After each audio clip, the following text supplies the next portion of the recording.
Saw that you just competed at NC's Strongest. I grew up in North Carolina. I'm in Tallahassee now, but where do you live in North Carolina? Rocky Mount. It's Nash County near near Raleigh, about an hour away. Yep, I know the area. I went to school in the Triangle, so okay, cool. Yeah. Yeah, no, it's there's a lot of strongman stuff in Raleigh. I absolutely hate driving in or around Raleigh, so I try to avoid it as much as I can. Oh man, I know it's such a mess, It is. especially 40. Yes. Yeah.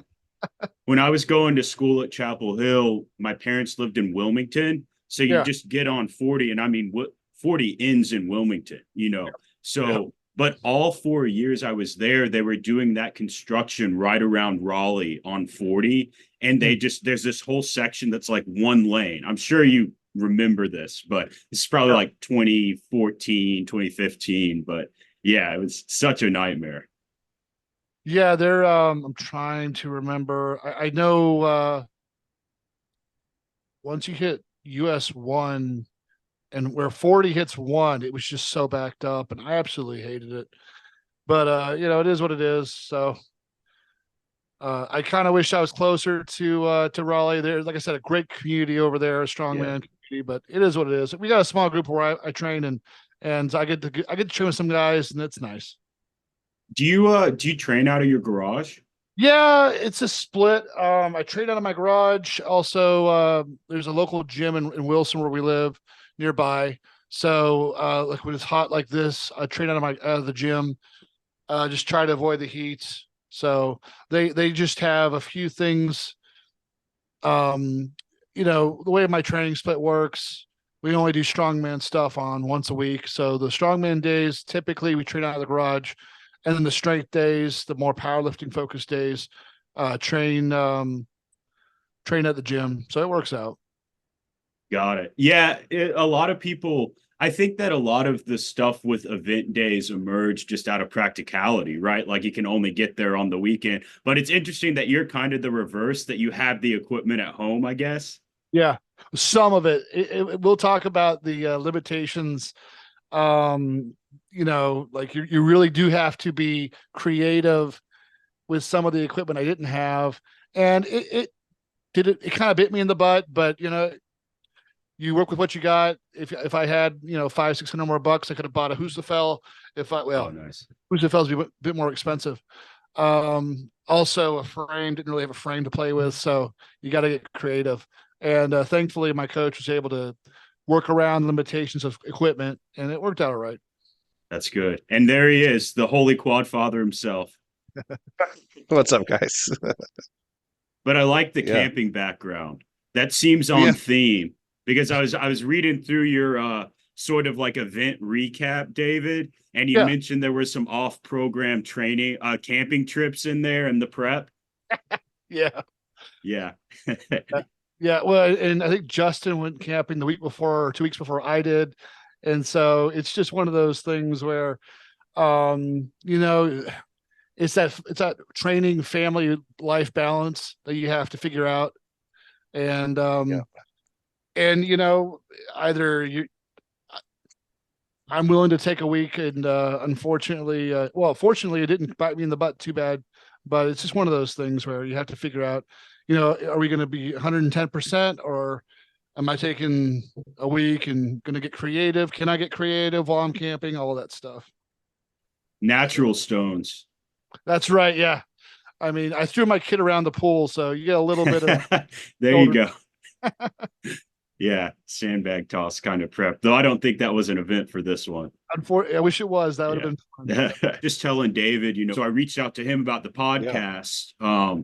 And he immediately was like, well, I think it would be great to have my coach on too. So I'm glad we were able to kind of create this triumvirate and all find a mutually agreeable time. But yeah, I'm glad it worked out. This should be fun. Yeah, Dave and I don't know, we've also have done a podcast together off and on. So This will be it's like, just continuation. We're used to doing this kind of thing with each other. So usually we're on the other side though. Yeah, yeah. Well, that's great. I didn't realize that. Oh, what's your podcast called? Bacon, Bibles, and Barbells. Dave's been doing it longer than me. He's been Amazing. doing it for what, like 7 years? Yeah, off 6 and years? on. Took a couple years off, Yeah. and trying to start it back up. Just trying to. It's just one of those things where training and life gets in the way, and just it really hasn't taken off the second time. But it's a lot of fun. I mean, you get to talk to some really talented people and learn a lot for free. Yeah, that's great. That's what I found with this is I've had guests. I follow a lot of the YouTube kind of strongman and powerlifting, and I mean that's how I met my coach. Sam Shathar was a guest on here, and then next thing I know, he's coaching me. But it's been really cool to have those conversations. And I was suspicious of you, David, because you came on with the professional setup. So I'm like, something's going on here. Yeah. Yeah. I did spend a bit too much getting the podcasting stuff all put together. Yeah. Well, hey, hopefully it's a one-time investment though, right? Yeah. I mean, you had to yell at 12-year-olds when you're playing on the computer later. It works out. Sure. Yeah. Yell at 12-year-olds at home. Yeah. Turn around on the computer. Yeah. Right. Like, wow, you sound really good. I know. You're just dead. Yeah. You're coming through clear. Well, hey, let me go ahead and real quick do kind of a formal intro. I'm here this week with David Auge. Did I get that correct? OJ. David Auge, okay. And Justin Johnson, his coach, Holy Quadfather on Instagram, which is a fantastic handle. Justin, your coaching company is Brovidence Sports, like Brovidence Sports and Performance. Yep, Brovidence. Yep, Bro Evidence. See, you got that. You totally got it. You must have been. You did your homework or you just guessed right. A lot of people think it's like Brovidence. What does that mean? Providence. I don't know. Okay. Yeah, or like and I'm just like, no, it's like Bro Evidence. Yeah. Well, that's a portmanteau. You smack together the two words. You got the alliteration with bacon, Bibles, and barbells. And so there's a lot of rhetorical devices going around right now. Yeah. I think, it's one of those things where I wonder, because I trademarked it because it's like, oh, that's pretty clever. I wasn't going to, but then another coach was like, I was telling him about it, and he was like, "Oh, you need to trademark that." I was like, okay. Totally. It's like, okay, I'll do it. Trademarkable. Which it's not that big of a deal. A lot of people hire a lawyer to do it. You can do it yourself. But anyway, every once in a while, I wonder about like rebranding though, just for this, and let Brovidence be like a concept within the brand because people it has made the brand pretty unapproachable for people that aren't super nerdy in our world, like to outsiders. I'd like to hear, David, a little bit about your background. I know you've had quite a journey doubling your body weight and maintaining abs, and how you maybe just bring us up real quick to how you entered strength training, got into coaching, and connected with David. And I'd like to hear, obviously, David, your origins in the sport, and what led you to pursuing coaching. All right. You want me to start? Sure. All right, cool. Yeah. So thanks for having me on. I started lifting when I was probably 13 or 14. It's that stereotypical, I think girls will like me if I had muscles type story. And I bought one of those rubber sand filled weight sets with a little barbell, comes in the middle, it connects in the middle, and it's not Olympic size at all that you get from Walmart. Put it together in our attic and just started, lifting there with probably the worst form possible that you could imagine. We just didn't have any concept of strength training as far as like a sport. Just something I wanted to do just because, per aesthetics and all of that. And jumped on social media and around 2016 or so found a Facebook group, Bacon, Bibles, Barbells there, and discovered the sport of powerlifting, which was really probably 80% of the group at the time. And so jumped in both feet because I was trying bodybuilding and I just did not have the discipline or desire to lose any more body fat. It was just stalling out. And so I was like, oh, cool. There's this thing where you can just eat whatever you want. And get really, strong. You're too tall for bodybuilding anyway. Yeah, that's true. Nobody your height gets anywhere. Yeah. The muscle heads probably don't pop at all. Good height. So, decided to get powerlifting a try, and my first comp was in 2017, and that was in Fayetteville. Loved it, absolutely loved it. I believe I totaled at 1240, which isn't bad for someone who has no idea what he's doing. And I just kept climbing up the powerlifting, I guess, ladder, so to speak, until 2021. So for about 4 years, but kind of jumped to strongman in 2019. I was getting kind of tired of squat, bench, deadlift, and that would be all you did was squat, bench, deadlift. Also was getting some nasty tendonitis and starting to feel just some issues with shoulder mobility with the squat. And so jumped to strongman just out of curiosity in 2019. My first competition in Fayetteville, I tore my bicep. About to get first place in my first novice, my only novice competition. And I tore my bicep at first competition, and I was hooked. They say you're going to tear your bicep at some point if you're in strongman long enough, but I guess you got your first out of the way right there. Right. Yeah. Well, I mean, it was like I mentioned, I was having some nasty tendonitis, and I was told later, there were some, you knew something was going to happen. You just didn't know when and what. I just, so I got that out of the way. Had to go through physical therapy and surgery, and that was during, that was January 2020, actually, I believe. And I just started down the strongman road at that point as much as I could. I believe I competed once more in powerlifting in 21 at the time. Didn't quite get a 1700 total, but got close. And just started going down the strongman road, tried a few different coaches out, tried a few different competitions out. Really enjoyed learning what I could. There's just so much variety in the sport, and there's just a great community with powerlifting, and I love powerlifting, and there's nothing against it. I love it. I'll probably do another powerlifting meet. It's just with strongman, there's this different energy in the competition. We're all yelling and screaming at each other. We're all trying to help each other out. With powerlifting, it starts like that. And then, once you get into the bench press, it turns into more of a golf clap. You know what I mean? Like, all right, we're all getting worn out. This is taking forever. And, okay, down, up. All right, he got it. Great. And then the energy comes back a little bit during the deadlift. And then thank God. But with strongman, it's just it's a totally different thing. I mean, there's so much going on as far as there's so many different variables. The events are different. What they're testing is different. It's not just static strength. And so you're seeing people that are tired, that are worn out, that are potentially hurt, and they're just giving it all they got. And so I really liked that about the sport. And so I competed, I want to say, I don't have the numbers in front of me, but I want to say I've been in 6 or so strongman competitions, or I believe. The only issue with strongman, a big issue with strongman, is the record keeping. As far as what did I do, how much was it? With powerlifting, you can get all that on a website, openpowerlifting.org. With strongman, it's hopefully it's on Iron Podium. If you could, if it's there, or it may not be there. Like the one we just did last Saturday. I don't know where the numbers are on this website. I just checked. I was checking at about 4:45. Yeah. Nothing there. So they don't do that. Yeah, so it's a little frustrating. Iron Podium is usually not a bad place, but to find some of the stuff. But anyways, I feel like I'm rambling on. But yeah, I jumped into strongman. I've tried a few different coaches out, and I want to say, Justin, it's been about 13 months now. We're somewhere around a year, give or take. I don't know. I'd have to look. If I looked at your spreadsheet, I'd know, because I add a week every week. Yeah.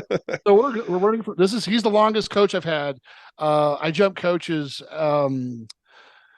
if it's just not a good fit. And I haven't jumped with Justin yet. Fingers crossed. Knock on wood. It's been going really well. We'll see. You just came off a competition. You might be feeling frisky. It's one of those things, and we can get into it. I don't want to go too far into the weeds, but one thing I like about Justin in his coaching, as he's been able to adjust with my fatigue levels, and I mean adjust. I've had some coaches who are just like, just suck it up, you'll get through it. And there are times where Justin's been like, this is the time to push.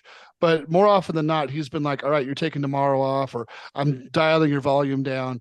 And I haven't seen that with any of the other coaches. And I'm not going to name names, but he's the first one where we've been able to actually get some variability based on how I'm feeling in the training, which is kind of what you're paying for.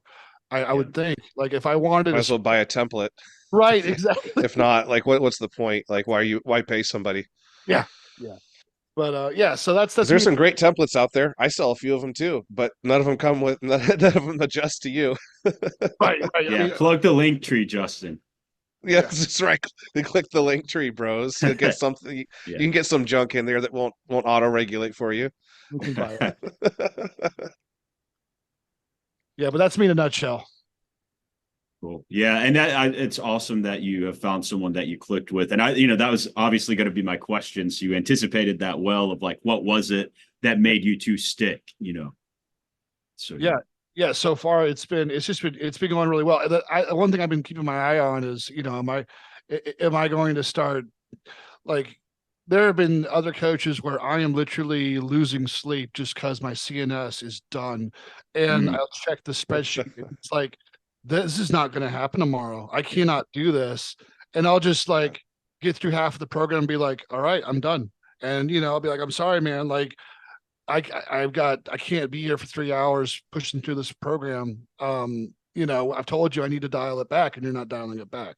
So it's just one of those things where a good coach, like I said, there are times he has to know when you can push and when you can't. And yeah, sometimes it's that, like, one more week, can you suffer one more week, and then we'll make a change. Like, sometimes that stuff does happen, right? And I should know too, and that's the thing. I know, okay, we're close, this is actually going to pay dividends in the comp. And there are other times where it's like, okay, this, I'm not going to get anything more out of this and I might hurt myself. And so I am aware of that, as well. And that does take time to learn that. But it really should be on the coach. A good coach will know when. And a good coach should be able to communicate that and not just say, just push through. And I've most of the time it's just like, we'll just push through. I'm like, okay, why? It's like, all right. Anyways. Yeah. It's interesting that seems like the personal trainer mindset, which doesn't translate from gym pop into strength athletes. That my client wants me is just needing me to tell them to nut up, essentially. And it's like, that so much, it's so different than being in a 24-hour fitness and taking, 45-year-old mother of 7 through like a, medicine ball circuit. Right. Well, and part of the difference too, we probably don't want to go too far down this rabbit hole, but indulge me for a moment. The personal trainer who's training that person, like the 45-year-old mother, she's got a couple kids, she's tired, she's busy, whatever, she's trying to get her health back under control. The personal trainer in that case is mostly like kind of being there for social support. Frankly, most personal trainers don't have much technical knowledge. That's actually not that's not a bug in the system, right? That's actually like that kind of person. That's kind of what they need. Now, there's other shortcomings, don't need to go into it, but like that person just wants that smiling face to be there when they show up to the gym. And that's actually what they're paying for more than anything else, is to get them to keep showing up. And like someone like Dave, he doesn't need a smiling face to meet him at the gym to show up, because honestly, like, if Dave's like pretty much every one of my clients who competes, because there's a different mentality between those that compete and those that don't. And in my roster, I actually probably only about 25% of my clients actually compete. The rest are, lifestyle, just trying to get strong. Like, they might have PR goals, but they're not going to go to a powerlifting meet or anything like that, or they don't have interest, which is fine. With someone that has a competitive mindset, though, like Dave, like, he's inherently motivated. Like, if he didn't have a coach at all, he would still train, and he would still train hard. Like, it would be different or whatever else but like, he would still train. He doesn't need someone there. He wants someone that can provide like someone that can help him get further than he can by himself. It's a collaborative relationship. I don't hold Dave accountable. Like he doesn't need to be held accountable. He shows up. Like I told him a couple times during this prep, I put stuff down on the spreadsheet and was just like, oh my gosh, I can't believe I'm putting this number down for him. And I'll even tell him like, hey, I just did the program for next week. You remember some of these messages, I'm sure, like next week's going to be rough. But I looked at the previous weeks leading up and it's like, these numbers make sense. And I just can't believe he's still doing it. Because it was impressive sometimes what I would put down and what he'd tell me he was able to do. But like, he doesn't need that. He needs, expert collaboration, like that kind of thing. And at the same time, Dave knows himself well enough. He's technical enough and knows himself that when he says, hey, I'm hurting, then he's really hurting. Like he's not like that soccer mom that shows up that doesn't really know what pushing through is yet. Dave's been training long enough that I know with him, when I have someone that barely starts and they're saying like, oh, it's so hard, this is too much. I'm like, it's not too much yet. You can't injure yourself with a 10-pound dumbbell. It's okay. Whereas like with Dave, if he's like, hey, I can't do like those 700-pound block pulls are getting to me, like then it could be like, okay, I'll figure that out. And, that's a problem I genuinely now need to solve, that I understand that he's right. And now the program needs to be adjusted. And when he messages me saying, hey, next week I'm going camping, no notice. I'm like, okay, well, I'll do the best I can. Yeah. We'll try to figure that out. I think I had like just the week before, I was like, well, it's a deload week, I guess, and we'll come back and see what happens. Yeah. Hello. But that's part of life and adjusting too, though, right? I didn't, I don't just copy and paste some template. This Dave's program. And so like when he says I'm going on a family vacation, he's not getting paid to be a competitive strongman. His livelihood doesn't depend on this at all. This is just a hobby. It's a family activity. He brings his daughters, like it's a fun thing that they get to do. They have to share it. And I think it's an awesome legacy for him to leave for his kids. They see dad getting after it. But like at the end of the day, where he places has no bearing on how much money he takes home. Really, it doesn't matter. Like the best he can hope is to come home with, a box of smelling salts or whatever they're giving at the competition. Yeah. Like you spend more in gas money than you're ever going to get in prize money at amateur competition, right? So like, and the Airbnb just blows that all the way, and all the food you ate and everything else. So like, this is a passionate thing. And so in light of that, like we don't need to take crazy risks. We push it. I mean, he got pushed hard. I can attest to the numbers, because like he was doing stuff that I was putting stuff down and I was just like, wow, I guess this is where we are. We're going. Yeah. And Anyway. so I'm, oh, sorry. No, go ahead. Yeah, well, I want to get into your background and kind of your coaching business, Justin, but this kind of seems like it's brought us to a natural point where maybe we can talk about NC's strongest man. I know that there was that Airbnb that you mentioned did not have AC, so I think Dave was kind of doing an involuntary water cut prior to the competition. Yeah. Can I just say that Dave had the same thing happen, and I'll get into my story next. Almost the exact same thing happened to me last year, and I also got 4th place in the biggest regional show. Pick that up, yeah. Like on actually maybe one of the biggest shows on the West Coast. It's the biggest pro-am show on the West Coast last year. I was doing really good. And anyway, we'll go to the details, but it was like when he was telling me what was happening, and then he got 4th place by just a couple points, and I was like, I know exactly how you feel, because that was last summer for me. Yeah. The athlete becomes the coach, I guess. You inherit the. Like I try not to curse him, but it's the water. Yeah. No, I don't. It's funny. So NC Strongest Man, it was one of those. I want to say we were talking about this in March, or April. Like, hey, what's the show you want to do? And I was like, well, there's this one that's, it's got a deadlift event, and that's really my bread and butter, but it looks heavy. I don't know, but it's got a bunch of big names. Let's just do it. And so it's the day of, we just were talking. I just signed up on a spot just because I've never done a big show. I prefer local, not backyard shows, but there's USS Strongman, which, more of a regional. Well, they're smaller. They're not, there's no camera going on with any sort of commentary, right? So this was the first big show I ever signed up for, and I mean, everything was heavy. From what I'm used to training with. But yeah, so I guess we can go into the events if you want, or go into. Yeah. So yeah, the first event, log clean and press, was 305 for reps, for a minute, and I don't. And your weight class is a 308, right? I just want to make sure everybody knows. Okay. Yeah. Were you open at this show? I don't remember. Were you open? Did you have to go open? Yeah, because it was anything over 275 was open, Oh, basically. I see. 266. It's weird. Yeah, 121. Okay, yeah. Something weird. Yeah, so because some shows they basically anything over the heavyweight, they don't have a super heavyweight, which is usually like the 260s to 308. They just said, hey, it's all open. So Yeah, it happens to the lightweights too, man. Under 220 lightweight, come on. Yeah, and you guys are like fighting against the like 240s and stuff. Yeah, depending on the Fed. Yeah. So I don't know his weight, but Joseph Payne is like 6'7", and he's built like Hawthor Bjornsson. So I knew going into this, I'm like, all right, I'm not going to get first. He's Viper pressing that log. Oh my God.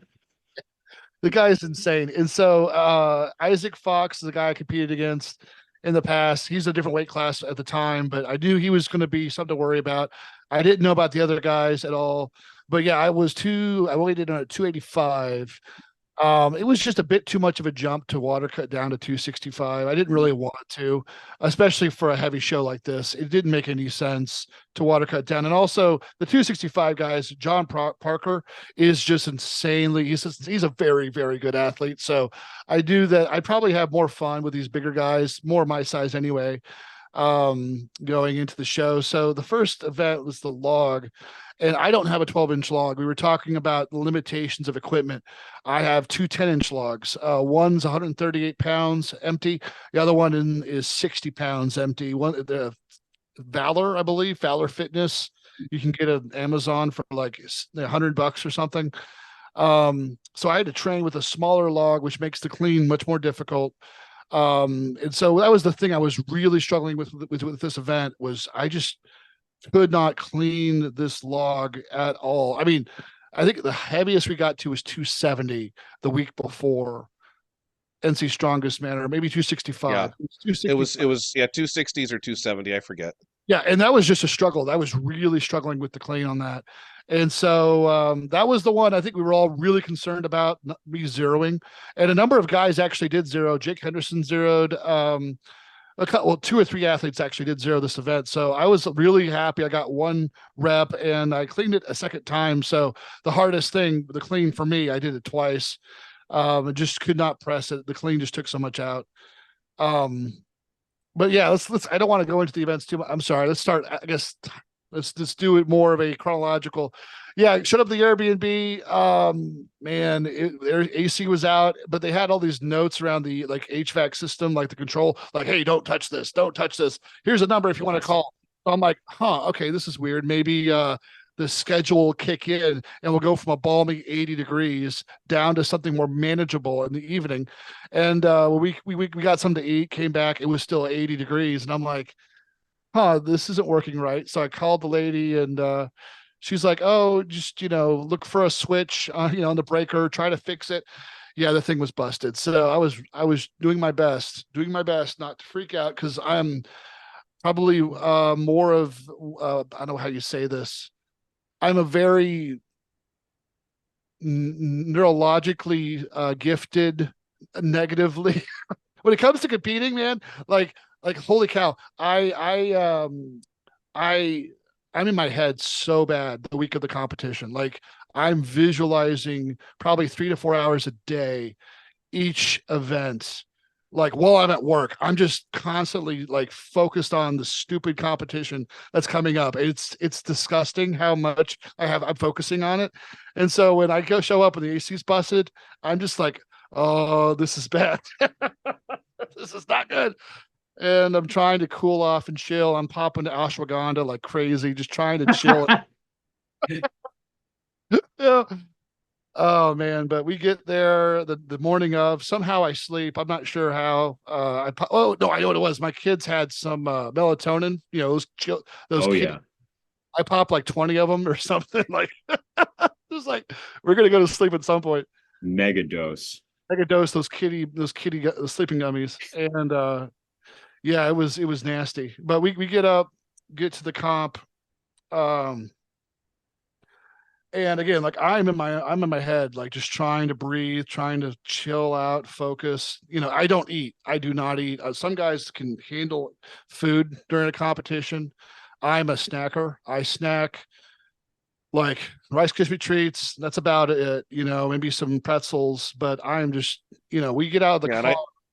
Go for I it. know that on Dave's, like I gave him a game day plan, and I know that on his, like I just tell him like these are your carb windows, like, but I know not to be so ambitious as to put like real food on there Yeah. because it's just, and I'm actually the same way too. I can't. My nerves are pretty good. I right up until the day of, and then I can't eat much either. So like, I know what it's like, and it's just like, okay, so I'll just tell you when to get whatever carbs you can reasonably get in, and we just kind of deal with that's life for the day. And it seemed like it worked. I mean, you were fueled enough, I think, for the day, right? Yeah, yeah. I mean, I just whatever I could, I would just eat a little something here or there, some Yeah. candy or some. But yeah, I end up being pretty hungry by the time we're done. Like the Husafell Yeah. stone, I'm just starving and I'm exhausted. By the time we're done, I'm just looking forward to eating actual food. But yeah, I mean, I don't touch anything serious. Like I'm just drinking liquid IV, beverages and just trying not to, get too much into my system. But yeah, I actually worked with I guess you would call her a sports shrink for a little bit, trying to handle, the mental side of competition. And my issue is I throw up a lot during competition. Like I just start puking. TMI. But we get out of the car, and as soon as I get out of the car, I'm just, my kids are watching me just throwing up on the parking lot. Man, I'm shocked you didn't try to make 275 or 266 after sweating it out and you're puking, Vomiting everywhere. You might You have Yeah. might have been waited. halfway there. Yeah. Did you weigh? I weighed I weighed in the day after. I was 284, so it doesn't really Okay. count. But Okay, never mind. we get all of our stuff, we roll up. It's this really big arena, and we get settled, and like we're just waiting for the rules meeting, and I'm just trying not to throw up in public at this point. Just, you know what I mean? Like, it's like a powerlifting competition. You want to get that first event done, and then we're okay, we're good. We're good. We are Yeah. on the board. And so I'm just trying to get my mind settled and just get us through that first thing. And the rules meeting, comes and goes, and I get, a little pre-workout. We start warming up on log, and I start calming down because once you start hitting some weights, it starts to get better. The butterflies start to go out. And with a 12-inch log, I'm finally touching a 12-inch log. I haven't touched a 12-inch log at all in training. Get my hands on it, and I'm like, okay, this is going really well. My wife's getting in my case because I'm just sort of popping it up, and she's like, no, do not do that bullshit. You're going to get in the lap. You're going to fucking get tight on your chest. Sorry, I don't know if I can cuss. I apologize. Absolutely. Okay, cool. And yeah, we host a Christian podcast. I'm swearing all over the place. Sure. Sorry. Yeah. But yeah, like you're gonna get tight in your chest and you're gonna pop it up like it's 300 pounds, and you're not gonna do this stupid crap because people are watching. And you know what I'm talking about, you know what I mean? Oh yeah, oh, it's the same stuff I was. Well, just take a step back. So Dave struggles the most with anything clean and press related. Like whether and obviously you didn't have the best log to practice on, but any clean and press thing, that's just his weakness. It's not actually a strength weakness, it's a technical weakness. We've had some things to address. It's not coming intuitively as from like a motor skill point of view. So actually when we started log prep for the log early on, it was really high volume, really lightweight because I just wanted and the instruction was treat it like it's heavy. Don't viper, because I gave him like we start in the high hundreds or something like that for weight. That's a toy, right, to him. Like it's not that he could pick that up and throw it. But like the point was to get the technique down, get the lap properly and all that, and be slow and methodical so we could work our way up because we needed that time in. So it's funny hearing that Krista was yelling at you for like the same over the same stuff because you did rush some reps earlier on in the prep, and I was like, hey, just slow it down, really get it tight, because yeah, you get away with it now, but later, to pay for it. Yeah. And because she said that, and I started really dialing in on, take a second in the lap, pull in, tighten up, and then explode up. Don't take forever in the lap. Because that was the other thing I was dealing with in training is for some reason I was spending 30 seconds in the lap. Just, I don't know, I was just hot and I was just, the 10-inch log was freaking me out. So, long story short, get up there, they say ready, set, go, and you got to stand away from the platform and you got a minute to address it, get it up. And I just was like, okay, I can't drop this first clean. We're going to get it up and then we're going to, for me, the press, I had to focus knees out, pop, drop down, and then explode up and press through, head through, wait for the down command, all the things you got to think about. Got the first down command and I was just like, shocked, like it moved really well, and so I'm like, maybe I can get two, and it just, as soon as I picked it up the second time, I'm like, okay, this is heavy. And yeah, so you sent me the video and I was just like, all right, here we go, because I was afraid you'd zero, because I knew if you didn't zero, that was your chance at some podium spot or doing well like that, because every other event he's not bad at, and a couple of the events like deadlift, I knew he'd be one of the top guys to beat. So like that was the thing though, I didn't think we could afford a zero, and so when I saw that I was like, I don't he was going for a second rep and I was just like, I didn't even care. I was like, who cares if you get this? Like you got one rep, that's just such a victory. It's a PR. Like let's walk away, because that means the prep was successful. You've never touched a log anywhere near that heavy. Like let's like for me it was just like, all right, let's go. yeah, so that was a 40-pound PR, and that was I got two cleans. So the way I see it, that was great. Like I said, we had I want to say two other guys zero this event, and so I ended up in the middle of the pack. I think one guy got a single rep, so I was in the middle of the pack starting off, and we were doing well for the first event. And then timber frame carry was next, right? Yeah. So these are beautiful. The company's called Sticks and Stones, Sticks with an X. I another thing, talking about limitation on gear, I did not have a timber frame or even a regular frame to play with, so we were limited with a Titan farmer's handle contraption, and I think I got 300 per hand that I could pick up and step with it once before I just lost my grip. So I didn't know how that would translate to a frame carry, and I was pleasantly surprised. One of the competitors, Isaac, he said, when you're grabbing it, make sure you get your hands under it and inside. Don't just grab it with your fingers. Try to grab it as much with the meat of your palms as you can, so you get a bit more of your hand holding on to the handles. And my goal was, okay, let's see if I can take a few steps because that'll be a 90-pound. Technically, it's not 90-pound PR, but I mean that'll be a PR. Also, this will be a PR just the first time with this implement. And so I want to take a few steps with this and see what happens. And I made it about 2/3 of the way down before I just was like, I'm wearing myself out, picking it up, taking 2 steps and dropping it. And I know I did better than one other competitor. I was in the middle of the pack before him, so I saw how far I had to go to beat him, and I was like, all right, we're not last place on this event, so this is good enough. And that was again a PR for me, and I really enjoyed trying it. I don't like, it's not my bread and butter. I don't enjoy. I need to work on my grip, I guess is what I'm trying to say. 690 is heavy. It's a heavy frame. That's a heavy frame. But I'm glad I did what I did with it. So Yeah, and I would say grip hasn't been an issue on any other shows. yeah, Like when there's been farmers, you've had what it took. It's just that this was a little bit different. So it kind of revealed a weakness that no other show has really revealed, because you never dropped a deadlift like powerlifting style or anything like that. But yeah, It was a bit farther out to the side too. That was interesting. I want to say a little bit. it's a different dynamic. It makes your hands open, right? Yeah, it does. It does. And so I was really Yeah.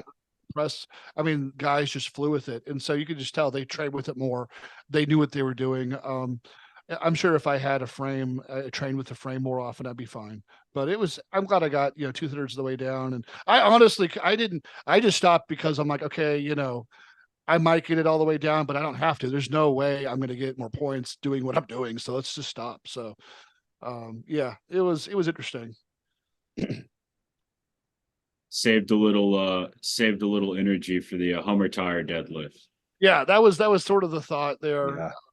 You're just wearing your back out, your hands. Yeah, we wanted to put it all out on the deadlift. That was like, that was the big push, was like we wanted Dave to pretty much be one of the guys to beat on the deadlift, because we knew that he could get big points. We know that, I mean, he's just deadlift is his baby. He's a deadlift and so we pushed it hard in training too, like really, really hard. I was like, again, the deadlift day was like the main it was Mondays. It's like I'd put that down and be like, oh man, this is going to be tough. And it'd be like, yep, I did it. It was fun. So I trained at it's not it's a commercial gym, but it's a small local commercial gym. And so every day I get in there and I bring out my boxes, a Texas deadlift bar, just start slapping plates on, one plate, 90-pound jumps. And it's really cute. Like these guys in our gym, they act like they don't see me when I'm deadlifting, 700 pounds. And then when I'm done, like you just see them turn and pretend like nothing happened. You guys can give me a high five. I won't be offended. But yeah, it's been really hard for that. That was one I was really excited about. And the other guys, they started coming to me in our group. They're like, okay, man, what you gonna open with? Because they didn't know, where it was gonna come. I just told them this is my thing. And so I was I opened the heaviest in our group at 750. And I took, I don't know. I think I did good with how I chose. They give you 50-pound jumps. I think it was smart for me to do the 350-pound jumps the way I did. Although I probably could have gotten away with a 100-pound jump and then a 50. It's just hard to say. That 850 was heavy. I'm glad I did 350-pound jumps the way I did, but you look back at it, 900 sounds like a really fun number to try for. But that's always it's always the next show, right? So I showed up. I was the heaviest to open. I wasn't the heaviest in our group. Jojo, he pulled 1050. I think he opened at 750, and he took a few big jumps. Like I said, the man's Joseph Payne. He is a huge man. He won the event in our group, but I got second place in our group. I believe I might have tied Jake Henderson. I'm not sure if he got 850 or 800. But it was a lot of fun. I absolutely enjoyed it. One thing that was sort of a surprise, they only gave you 30 seconds to get your chalk, you chalk up before you go down, but you only get 30 seconds to get your ammonia, to get on the bar, to pick the bar up. And it seemed to me like it was going to be a little, tight on time. But I mean, I have this whole thing I do getting in place and the breathing I go through before I pick the bar up, and it worked out just fine. No issue at all. And yeah, it was fun. I really enjoyed that event. I pulled 850. That was a PR. I think the heaviest we pulled at that point was raw without a suit, 775, and that was at the gym training for this event. So, and that was with just a Texas deadlift bar too. So the amount of whip you're talking, I think the height you were able to get pretty similar, but the whip is wildly different on a Texas deadlift bar versus a Hummer tire, because there was 4 tires on each side, I believe. Yeah. So like it's almost like better be set. It's yeah. If you're wiggling, like that thing's gonna take you down. You better take that slack out. There's no just yank and go. yeah. Try it and find out. So it worked out great. I was a little concerned because you're pulling tires on rubber mats. I didn't know if the rubber mats would make it harder or easier, but I just, I got in place and I just started taking the slack out and, bracing until I was told down.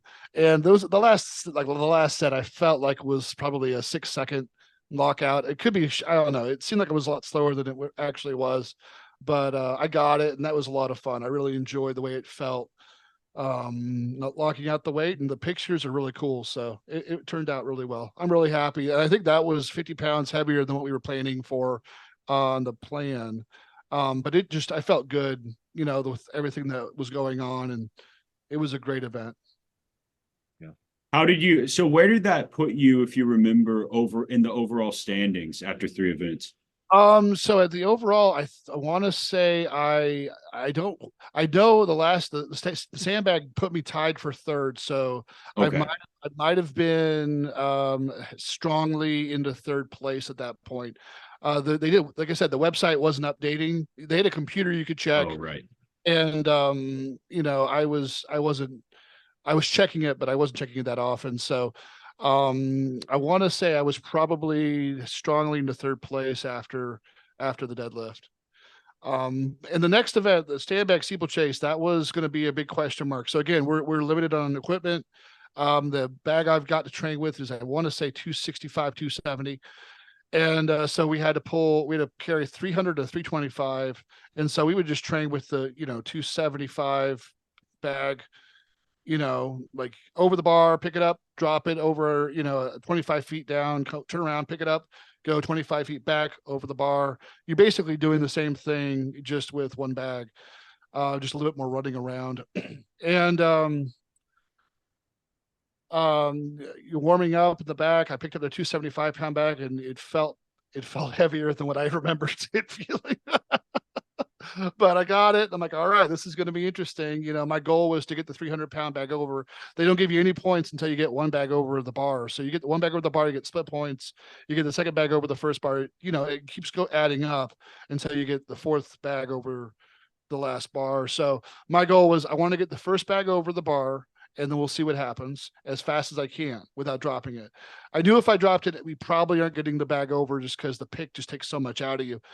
And the guy running, so that the heat right before the one before us, so 2 heats before us, the guy picks up the 300-pound bag, or the 275. It might have been a weight class under ours, and he immediately tears his bicep.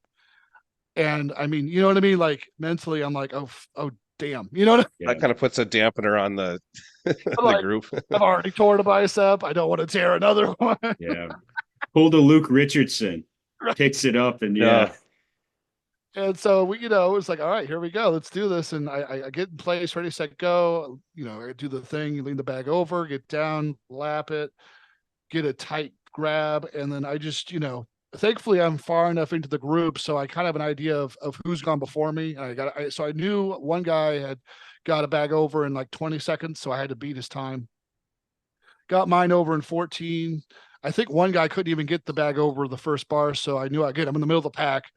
Run back, more of a saunter, but I get back to the line, and I get the 325 bag over, and I get it close to my lap, and it's like, nope, this is heavy. So I knew I wasn't going to get it over the bar. So I just kind of was like, all right, I'm good. Did what I had to do. Let's move to the next event.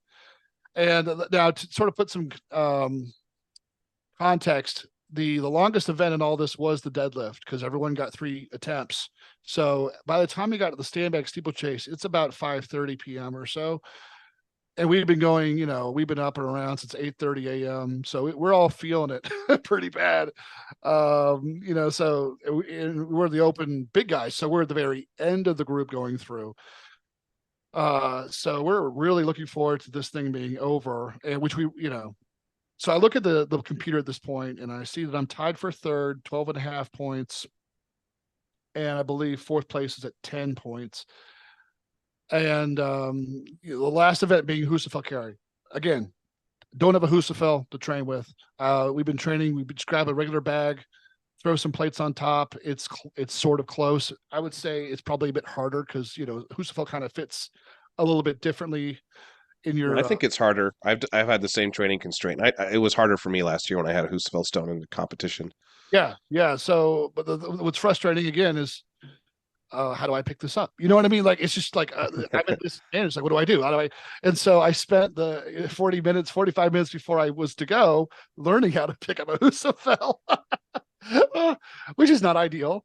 But yeah, they had these high temp Husafell stones, which actually have a little bit of texture to them, which is nice. It kind of helps, grab onto them. And the ones that they were using for everyone else, they just pulled out 225 pounds of shot, and it would help fill up the Husafell as it would get heavier and heavier. So I would just go in the back and, okay, get over, squat down low, get, big hug it, push it forward, and then try to pick it up and pop it up. And I worked up to a 325, and I felt confident, but it was just, how far am I going to be able to go with this thing?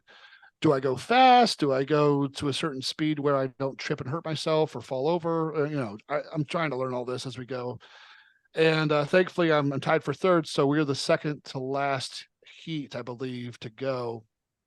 So I know who's gone. Again, one guy made it all the way down, and he didn't make it all the way down, so he didn't quite get 50 feet. So I that was fourth place. So I knew I just had to get farther than him to stay where I'm at. So I make it all the way down, and me and the guy I'm tied with are side by side. So I'm like, all right, here we go. And I say side by side, he picks it up and he starts moving, and I'm still trying to figure out how to pick this thing up. So he's already halfway down by the time I get it up.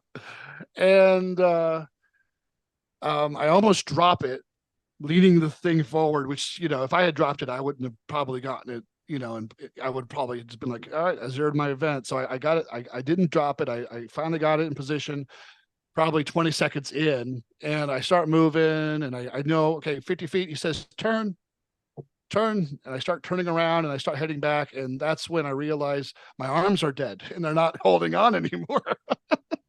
Which is common. Either your arms give out or your hamstrings. And I wasn't leaning back enough to actually make my hamstrings do any work, which I'll have to work on later, as I train with this. But I try to reset. And of course, you're just sort of fooling yourself at that point. So I got it at 75 feet. Again, another PR, really happy with it.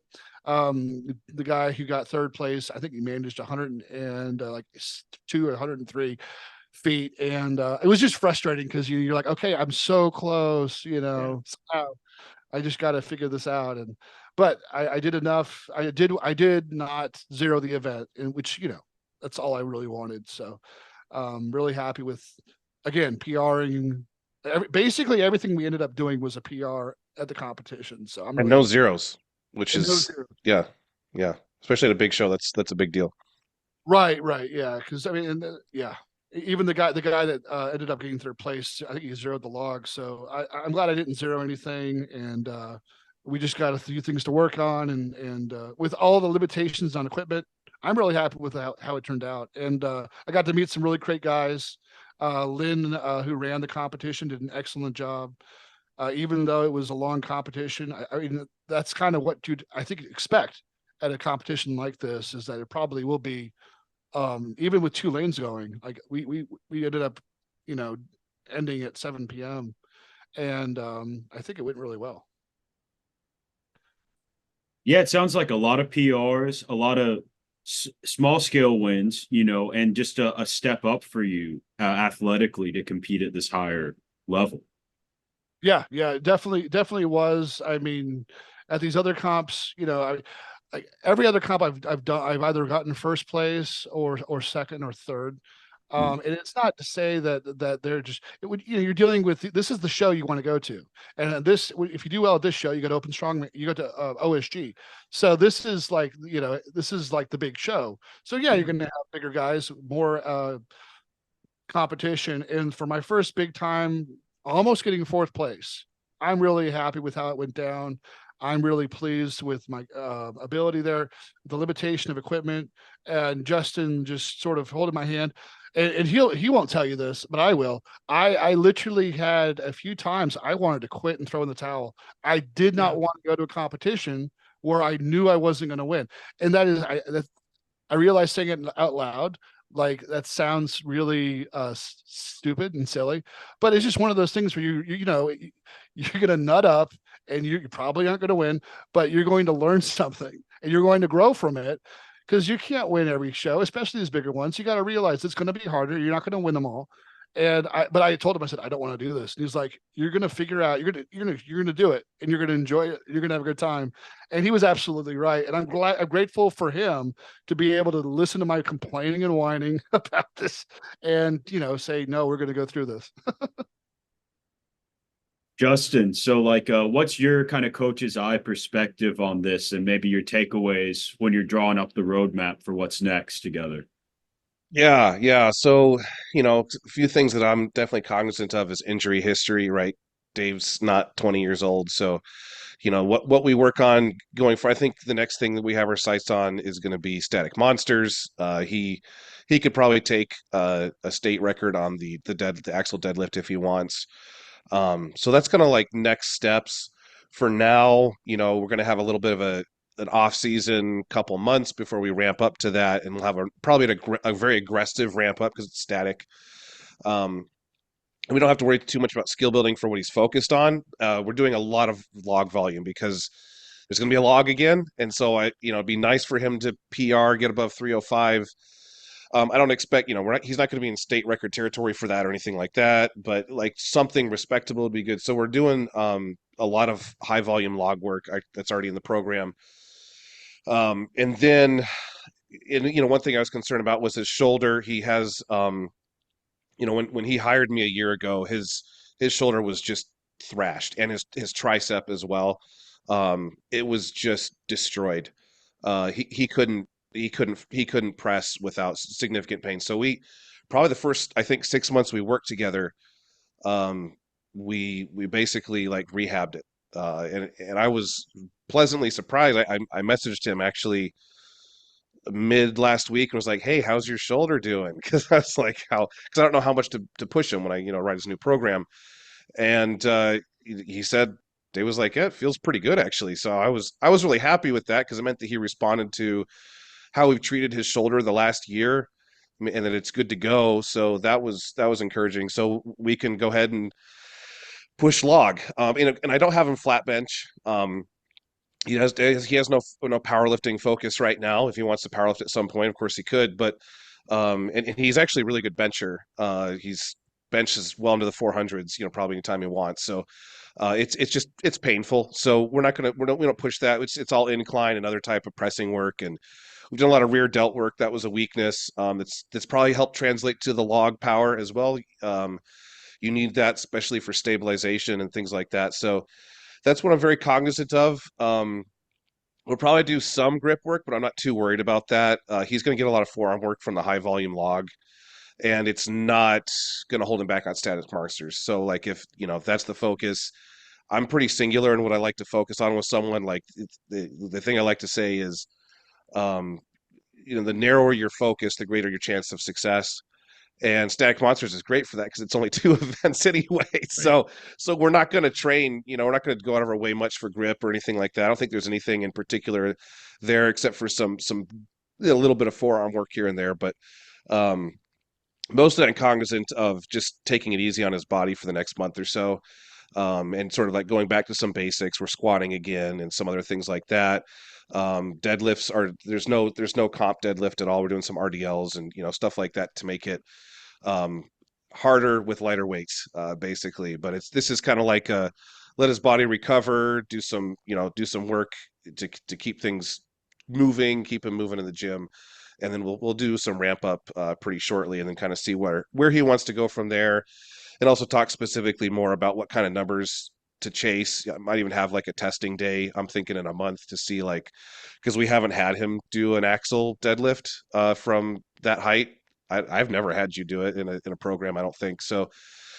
I don't even know if we know where you would be. So that might be also kind of something we have to do just to see where are you and what's a reasonable can we add 75 pounds to that in 12 weeks? So we'll have that conversation. But that's mostly what I'm cognizant of right now is just kind of rehabbing, because as much as we tried to be careful about managing the training stress, I did run him into the ground. As much as I could without injuring him. But I think I think it's fair to say that, because and part of this too is it's not just me patting myself on the back. Dave communicates pretty well. Like, so that's part of, I want to mention this about the coaching relationship, right? Someone that's a good coach for one person isn't a good coach for another. You have to develop some degree of friendship because it becomes a collaboration. And Dave and I were friends before he hired me. Like, we talked a lot. We've known each other for however, I don't know how many years, but like we went to Arnold's together last year before he had even hired me, and like hung out and like stayed in the same place, and it all went really well because we'd never actually seen each other in person. We stayed in the same Airbnb, so actually slept in the same room. So it went really well. We had dueling CPAP machines.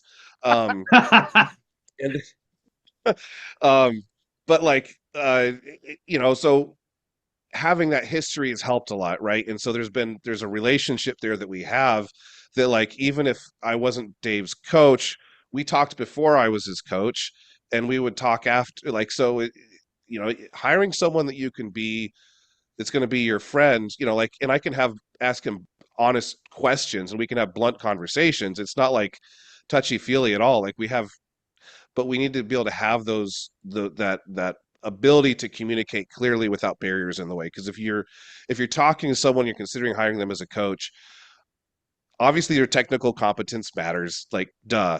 But that's honestly the hardest thing for an athlete to probably be able to discern. But what's a lot more discernible for you is, you have that video consult with them. If you're not feel like you're not going to be able to connect with this person, it just might be that that's a great coach, but maybe not a great coach for you. And that's not like against you, and it's not against them. It's just the way it is. You can't get along perfectly with everybody. And so I think that us just having a friendship and the ability to communicate with each other well allowed us to push right into the red line, right where we should be, and be able to back off. And you came through the heaviest show you've ever done, and performed really well, and you have no injuries to walk away from. Like, we're not like, we don't have to rehab anything right now, as far as, at least you told me you were good, so I'm assuming you're still good. So good. But like, yeah, but like, he's good. Like, we don't have like, oh yeah, my knee's killing me. Like, we don't have any things like that. So he came through fine, managed properly. Okay, so let's go for it. That's not to say that you have a bad coach if you get an injury, because that stuff happens, tweaks happen. Like, I'm not saying that at all. Like, we took risks all along the way here, of course, but we were able to come through with this being the case. So yay us, and we get to move forward on to the next thing. So yeah, that's pretty much it. It's nothing complicated. This isn't rocket science. It's collaboration. I think that a lot of people try to make programming into a rocket science. Like, the rocket science is actually like the communication, like effective communication with someone, and being flexible around real life stuff. That, like, yeah, the coach has this program, this progression that they have in mind, but your daughter gets sick, or you end up, like, going camping last minute, or you end up with this or that. These things happen. You have to be able to be creative enough to adjust to that, or equipment limitations and all that kind of stuff. That's where all the real progress happens, because you don't get to train in a vacuum. There's too many variables. And so controlling the variables, communicating the variables, and working through problem solving, that's, I think, the key to this kind of endeavor going well. Yeah. Yeah, So did you want, I mean, go ahead. Well, I was just going to say, beautifully said. And just rewinding a little bit, I recognize kind of an extension of that communication and the aspect of coaching where your role is so much to listen and to respond to the situation that you have, as you said. But like, you were talking about the game day nutrition, and if Dave can't, you're not going to force solid meals into him, even if he's hungry before the Husafell carry, because it's like, it's just going to come back up. You're in a sympathetic state, right? You're not blood's not in your stomach. So like, to be able to say, this is what's optimal in this, given these constraints, right? And I mean, the Nathan Payton special of the Rice Krispies has never failed anybody. So yeah. Rice Krispies are it. Yeah, and I think that that's a big part of it is just having that flexibility. And like professional athletes, they can control more variables because there's more at stake for them, and they can build more of a lifestyle around competing. With Dave, and other most of my all my I don't have any professional athletes on my roster. Like they're all when they compete, it's like their families come first, their job comes first, everything else comes first. This is in addition to that. So we're just layering in what we can and what's reasonable, and they'll sacrifice what they can, but only to a certain degree, only to the degree that makes sense. Because the other aspect is like Dave's not going to compete forever, neither will I. And there's no sense in him destroying his body, so that he can't like enjoy like playing with his grandkids someday, like because his back's so screwed up because he can't Yeah. pick up a baby off the floor, like. So like we have a vision of those kinds of things that like there's a realistic like model to follow here where he's got a life outside of this and he's going to have a life after this. And it'll be cool if he has some medals to show and some records to show for it, obviously, but it's really more about the experience anyway. And it's not, and making sacrifices of like permanent injury and goofiness and like pushing through certain kinds of pain, it doesn't make sense, and that's where we have to be realistic and cautious, and push where we can push, but also at the same time back off and just be like, hey, this does not make sense. Let's pull back. Makes a lot of sense. Not the not making sense, but the overall package you presented. Yeah. I do really want to get into kind of your story, Justin, and your coaching. Yeah. So as far as my history goes, so I was kind of similar to Dave in a lot of senses. I was a skinny guy that did a lot of running, and when I was like teenager and stuff like that. Thought it'd be cool to lift some weights, so I went to Walmart and bought some like an adjustable dumbbell and a 3-piece bar, that like screwed together and never was, would like rattle and move. And if you put even like 100 pounds on it, it was like iffy. Um, and like a bench. And I just like, and I went on bodybuilding.com. Like this is like, Oh man, 1999, 2000, something yeah. like that. Like Dave and I are 80s babies. So like bodybuilding.com was the only source of information. So we like, so I would like go on there and try this program, try that program, and like drink a protein shake once in a while. I didn't know anything about anything. Drink a protein shake once in a while and create, inconsistent creatine use to see if it would help me. And it's like, oh, I don't feel anything. It's not working. Um, and I think I got to about 120 pounds around the time I was 17 years old. Wow. I was skinny, man. I was skinny. I did a lot of running, during that time too. But I'm 5'11" too, so I'm not like a short guy, pretty average height. But uh, all that to say, I just basically at some point assumed like, hey, you're never going to get that strong. You can't really put on muscle, like genetics, blah blah blah. All those excuses I kind of bought into. Um, and I would say probably my later 20s, around like 28, 29, I weighed the same weight. I weighed about 140 pounds or so, 130, no, I think 130, 135 pounds. And I was just like, there's got to be a way. Like, there's no way that you can't gain weight. Come on, like if you eat enough food, surely there's a way. And so I went down the internet rabbit hole yet again. I didn't use bodybuilding.com. Uh, and I found Mark Rippetoe starting strength, and so I did Beautiful. the I did the starting strength linear progression, and just cranked calories. Like it was kind of a dirty bulk. I don't. It's not the way I recommend people do it. But I went up to 200 pounds in like about 10 months. So I put on like 60 pounds, 70 pounds or so. I was a little fluffy at that point. Not like I wasn't fat, but but I like squatted 405, I think like 7, 8 months into training. So I was pretty proud of that. Starting from like, basically 95 pounds, a couple 25s, day one, just taking it one day at a time, just go up in weight, go up in weight.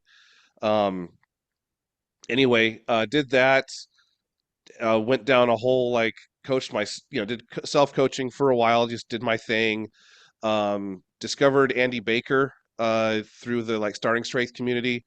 I'd already read his book on practical programming, so I joined his group program. Actually, made great progress on that for a couple years, and then hired him as my private coach. Did one-on-one coaching with him. Yeah, I hired him late 2019, and actually took a couple USPA state records in the state of Michigan. I used to live in Michigan.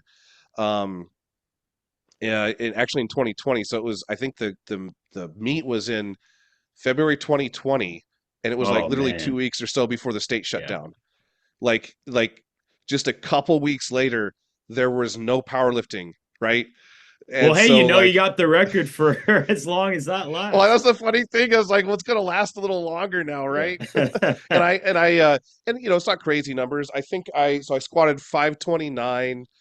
I deadlifted 523 and bench 292. I I didn't bench for the first year of my training because I was like, bench is stupid. I'm just gonna press. So like I'm I bench is not a gift for me anyway. But then when you like retard yourself with holding, like not doing any for the first year of your training, like that still probably Yeah. holds me back somewhat. So anyway, that's what I did. Uh, and I did that as like a 242. I think I weighed probably on the platform. I weighed like high 230s. I was a little bit. I wasn't pushing the weight class really. Um, and then 2020, I basically did what some people did. Some people got fat and fluffy that year, but there were some of us I think that were like, hey, I don't have other responsibilities. The world shut down. I'm just going to train because I had a home gym. So I was like, I'm going to get more tight on my diet than I've ever been. So I went down like all the rabbit holes of like, all right, what makes sense? Because in the past, I'd done paleo, I'd done keto, I'd done carnivore, I didn't do vegan or vegetarian. I never fell for that. But like I'd done like, pretty much every diet just to see what it did to my body and stuff. And so I kind of had a little bit of a foundation of understanding that like, all right, fad diets are pretty dumb. We're not going to do that. And just try to understand like, okay, nutrition. And I continued working with Andy through that year actually.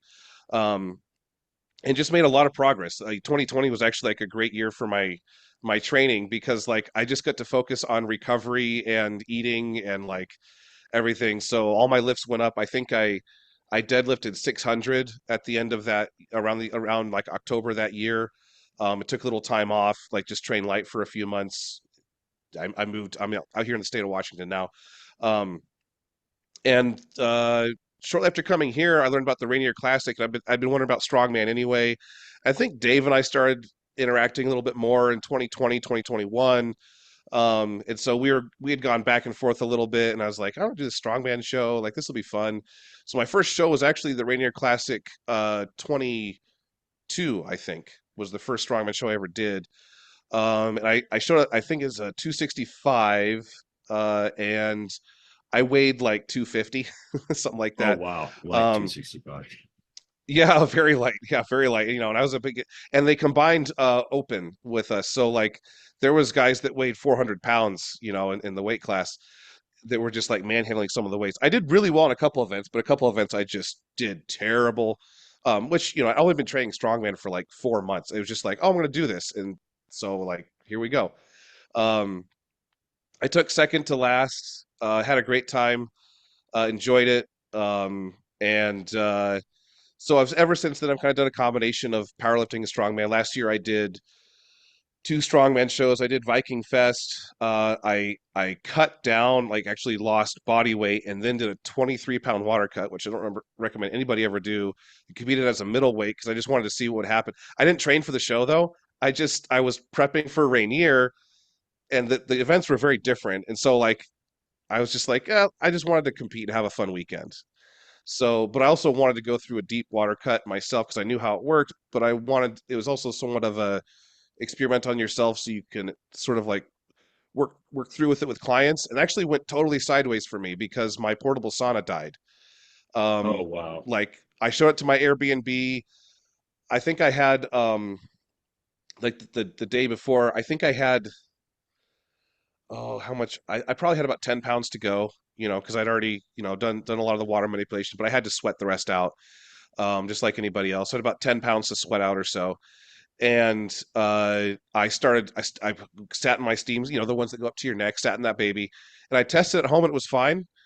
I was just like, it's getting warm and steamy in here, but it's not getting that intense heat. And I would weigh myself after, like, before I was sitting it for like 20 minutes and I'd drop like half a pound. It's like, okay, this is working. I sat in that thing for an hour at one point and I weighed like a couple ounces less. And I was like, okay, yeah, I'm right. This is not working. So this is so horrible. I went to the grocery store and bought trash bags, like a grocery store just down the street, bought trash bags, put sweatshirts over the trash bags, and sat in my truck in the sun with the heat cranked. Old And just school. like, oh yeah, man, just like, all right. I mean, you got to sweat somehow. So here we Right. go. It was a hot summer day. So I had my truck running and just like sat there and listened to music and just, wished I could just die or something. And the Airbnb I stayed at was oceanfront. So the ocean, which it's the Pacific Ocean, so it's never warm. Yeah.